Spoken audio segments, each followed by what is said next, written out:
ये आजकल क्या तमाशा लगा रखा है तुमने? जब देखो अपने पापा के साथ ही खाना खाने बैठ जाते हो। अरे मैं भी इसी घर में रहती हूँ, तुम्हारी पत्नी हूँ, तुम्हारा इंतजार कर रही होती हूँ, पर तुम्हें मेरी परवाह ही नहीं। नमिता मनन पर चिल्लाते हुए बोली। अरे यार, तो क्या गलत कर दिया? पापा के साथ ही तो खा रहा हूँ, बेवजह बात का बतंगड़ क्यों बना रही हो? उल्टा तुम्हारे लिए तो अच्छा ही है ना कि आजकल मैं टाइम से आ जाता हूँ, टाइम से खाना खा लेता हूँ, और आजकल तुम रसोई से जल्दी फ्री हो जाती हो। आखिर मैं अपनी पत्नी को परेशान नहीं करता। मनन ने जवाब दिया और कुछ न बोला, अपने काम में लग गया। अच्छा चलो, कल बाहर घूमने चलते हैं और फिर बाहर ही खाना खाकर आएंगे। बहुत दिन हो गए एक साथ कहीं गए हुए। नमिता बात को संभालते हुए बोली। अरे बहुत दिन कहाँ हो गए, अभी 10 दिन पहले ही तो गए थे तुम्हारी मौसी की लड़की की शादी में। अरे पर वर्क कुछ नहीं, अभी मुझे ऑफिस में बहुत जरूरी काम है। कम से कम 4-5 दिन तो मुझे तुम कहीं भी जाने के लिए कुछ मत कहना। पापा दवाई लेने वाले होंगे, उन्हें दूध गर्म करके दे दो, मनन ने कहा। मनन की बात सुनकर नमिता मन ही मन बड़बड़ाते हुए बोली। जब देखो बस पापा पापा पापा, पापा के अलावा कोई दिखता ही नहीं है, जैसे और कोई काम ही नहीं है। अरे तुम अभी तक गई नहीं? उसे वहां खड़ी देखकर मनन ने कहा। हाँ जा रही हूँ, थोड़ा बाहर घूम कर आ रही हूँ। वैसे भी पापा आजकल दूध नहीं पीते, नमिता ने कहा। क्यों? पहले तो पीते थे, अब क्या हो गया? अरे अब बुढ़ापे का शरीर है, नहीं पचता होगा दूध, इसलिए उन्होंने खुद मना कर दिया, कहकर नमिता रवाना हो गई। उसके बाहर जाने के बाद मनन अपने काम में लग गया, लेकिन कुछ सोचकर 10 मिनट बाद ही अपनी जगह से उठा और रसोई में आ गया। एक गिलास दूध गर्म कर पापा के कमरे में लेकर गया। देखा तो पापा अपनी दवाइयों के साथ बैठे हुए थे। उन्हें देखते ही मनन ने कहा। क्या हुआ पापा, अभी तक दवाई नहीं ली? उसकी आवाज सुनकर पापा ने मुस्कुराकर उसकी तरफ देखा। बस बेटा, अभी दवाई ले ही रहा हूँ। तुम्हें कुछ काम था? हाँ, मैं आपके लिए ये एक गिलास गर्म दूध लेकर आया हूँ। आपको दवाई के साथ चाहिए होता है ना, और फिर आपको गर्म दूध के बिना नींद भी नहीं आती। मनन पापा के पास बैठते हुए बोला। सुनकर पापा हैरानी से उसकी तरफ देखने लगे, पर बहू कहते कहते वो रुक गए। मनन उनके मन की बात को समझते हुए बोला। मैं आपका बेटा हूँ, आप मेरी जिम्मेदारी हो, आपको जो चाहिए मुझसे कहिए। अब आप दवाई लेकर सो जाए और बहू की फिक्र मत कीजिए। ये सुनकर पापा की आंखों में आंसू झलक आए, पर उन्होंने कुछ नहीं कहा। पापा को दवाई और दूध देकर मनन ने गिलास रसोई में लाकर रखा और अपने कमरे में आकर बैठ गया। लैपटॉप खोलकर अपना काम करने लगा, पर काम में मन ही नहीं लगा। अभी 10 दिन पहले की बातें दिमाग में घूमने लगी। उस दिन अचानक वो शाम को जल्दी घर आ गया था। उस दिन नमिता घर पर नहीं थी, वो पार्लर तैयार होने गई थी। उन दोनों को नमिता की मौसी की बेटी की शादी में जाना था। नमिता ने उसे ऑफिस में ही फोन कर दिया था। मैं पार्लर जा रही हूँ, जब तुम घर से रेडी होकर आओ तो मुझे पार्लर से ही रिसीव कर लेना।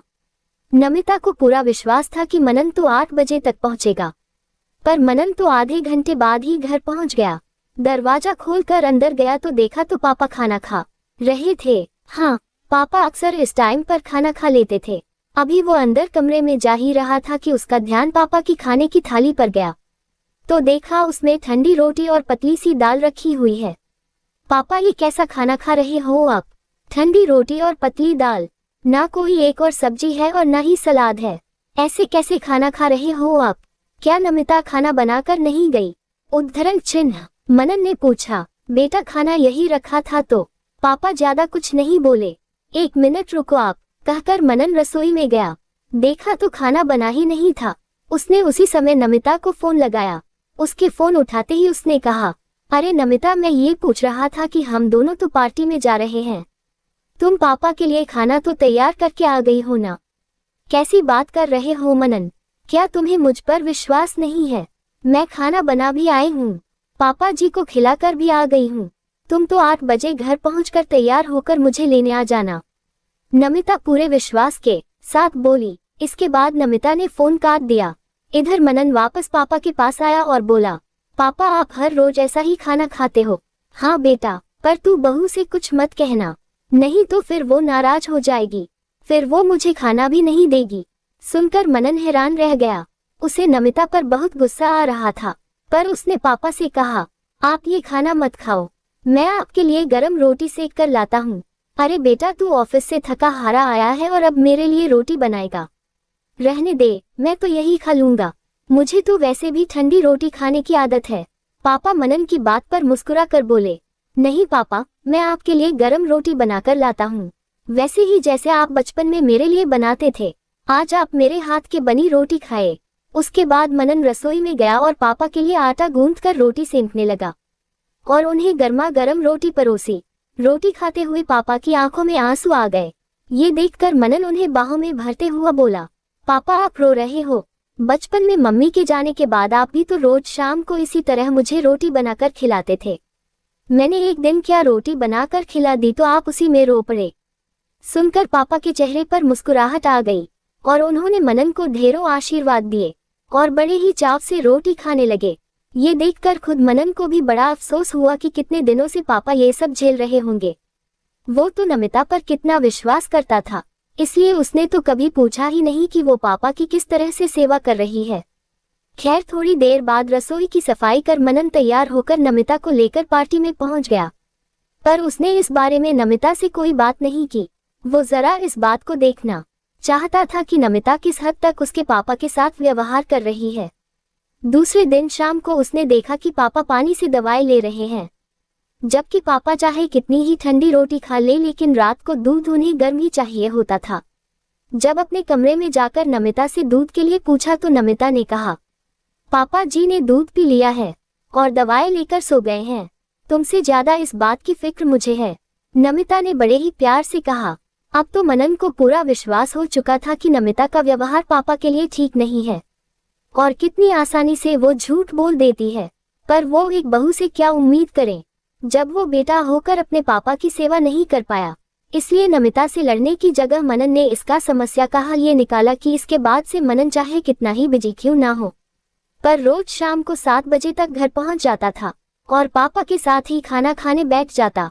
अब नमिता मनन के सामने क्या नाटक करे, इसलिए जो खाना उसे मनन को परोसना होता था वही पापा जी को भी परोसना पड़ता था। इस बहाने पापा जी को भी अच्छा खाना मिल रहा था।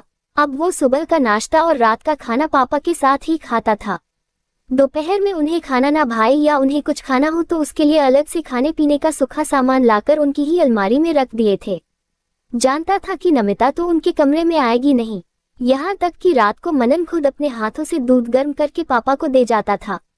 नमिता मन ही मन कुड़ती रहती थी, पर ज्यादा कुछ कह नहीं पाती थी, क्योंकि जब भी अगर वो कुछ कहती तो मनन बड़े प्यार से उसे समझा देता था। यहाँ तक कि जब वो कहीं बाहर जाता तो घर में अपने ससुर जी को छोड़ जाता, जिनके सामने भी नमिता ज्यादा कोई तमाशा नहीं कर पाती। 1-2 बार उसके पापा ने भी उसके इस स्वभाव को नोटिस किया था तो उन्होंने उसे डांट कर चुप करवा दिया, ये कहकर कि किसी बुजुर्ग का दिल दुखा कर तू हमारे घर आई तो तेरी वहाँ कोई जगह नहीं है। इसलिए अब नमिता ने चुप रहना ही ठीक समझा।